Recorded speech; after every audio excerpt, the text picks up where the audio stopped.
বাংলাদেশে অবৈধভাবে অবস্থানরত কোনো বিদেশিকে থাকতে দেওয়া হবে না বলে হুঁশিয়ারি উচ্চারণ করেছেন স্বরাষ্ট্র উপদেষ্টা জাহাঙ্গীর আলম চৌধুরী। তিনি বলেন, অবৈধ বিদেশিদের বিষয়ে আমরা পত্রিকায় একটি বিজ্ঞপ্তি দিয়েছি। কোনো বিদেশিকে অবৈধভাবে বাংলাদেশে থাকতে দেওয়া হবে না। রোববার বড়দিন ও 31st নাইট উপলক্ষে সচিবালয়ের আইন শৃঙ্খলা সংক্রান্ত কমিটির বৈঠক শেষে তিনি এ মন্তব্য করেন। কোন দেশের কত নাগরিক অবৈধভাবে বাংলাদেশে অবস্থান করছেন এমন প্রশ্নের উত্তরে স্বরাষ্ট্র উপদেষ্টা বলেন, কতজন আছে সেই পরিসংখ্যানটা এখন আমাদের কাছে নেই।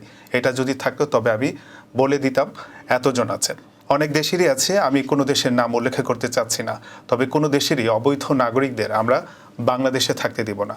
এর আগে অবৈধভাবে বাংলাদেশে অবস্থানকারী বিদেশি নাগরিকদের বিরুদ্ধে এক সতর্কীকরণ বিজ্ঞপ্তি জারি করে স্বরাষ্ট্র মন্ত্রণালয়। প্রধান উপদেষ্টার বিশেষ সহকারী খোদা বক্স চৌধুরী ও স্বরাষ্ট্র সচিব মোহাম্মদ আব্দুল মোমেন স্বাক্ষরিত বিজ্ঞপ্তিতে এই সতর্কবার্তা তুলে ধরা হয়।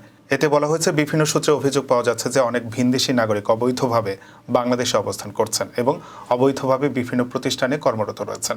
বিজ্ঞপ্তিতে যে সকল বিদেশি নাগরিক অবৈধভাবে বাংলাদেশে অবস্থান করছেন বা কর্মরত আছেন তাদের অবিলম্বে বাংলাদেশে অবস্থানের বা কর্মরত থাকার প্রয়োজনীয় কাগজপত্র সহ বৈধতা অর্জনের জন্য অনুরোধ করা হয়েছে। অন্যথায় তাদের বিরুদ্ধে আইনানুগ ব্যবস্থা গ্রহণ করা হবে মর্মেও বিজ্ঞপ্তিতে জানানো হয়েছে।